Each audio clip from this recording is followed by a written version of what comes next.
नमस्कार सर्वांना.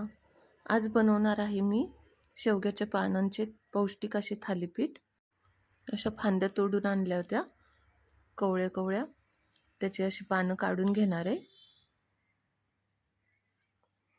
अशी पानं काढून घ्यायचीत आणि स्वच्छ धुवून घेतलेत. आता बारीक चिरून घेणार आहे. चिरून झालेत. आता एक गड्डी लसणाची घेतली, 1 चमचा जिरे घेतलेत, 15-20 हिरव्या मिरच्या घेतल्यात, शेवग्याची पानं, भरपूर अशी कोथिंबीर, 6-7 कांदे बारीक चिरून घेतलेत. गव्हाचं पीठ 1 वाटी, बेसन पीठ 1.5 वाटी, बाजरीचं पीठ 1 वाटी, एक वाटी ज्वारीचं पीठ घेऊन सगळं आता हे मिक्स करून घ्यायचे. कांदा टाकून घ्यायचा आहे, कोथिंबीर टाकायची, 1 चमचा हळद टाकली, चवीपुरतं मीठ टाकले. आता 3 चमचे मिरची, लसूण, जिरे वाटून घेतले होते पाणी टाकून, ते टाकून घेणार आहे आणि थोडं थोडं पाणी टाकून पीठ मळून घ्यायचे. आता पीठ घट्ट मळून घेतले. आता याचे गोळे करून घेणार आहे. आता पोळपाटावर एक सुती कपडा टाकायचा, त्यावर थोडं पाणी टाकायचं आणि हे थापून घ्यायचे. आता जी पानं चिरून घेतली होती ती टाकून घ्यायचीत वरतून आणि पाण्याचा हात घेऊन आता हे परत थापून घ्यायचे.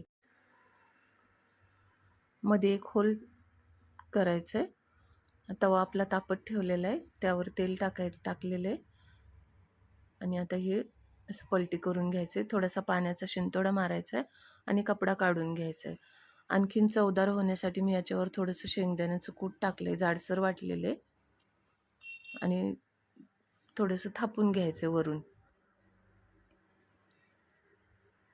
झाकण ठेवायचे, 1 मिनिटाने वाफ येईल, मग झाकण काढून घ्यायचे आणि तेल सोडायचे.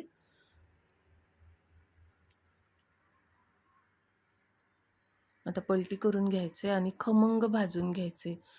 शेवग्याच्या पानांमध्ये खूप असे गुणधर्म आहेत, म्हणून हे सर्वांनीच खायला पाहिजेत. असे थालीपीठ तुम्ही बनवून खा आणि कसे झालेत ते मला सांगा. एकदा नक्की करून बघा. असेच मी ह्याच पद्धतीने मी दुसरे पण थालीपीठ करून घेतले. रेसिपी आवडली असल्यास लाईक करा, शेअर करा, सबस्क्राईब करायला विसरू नका. धन्यवाद.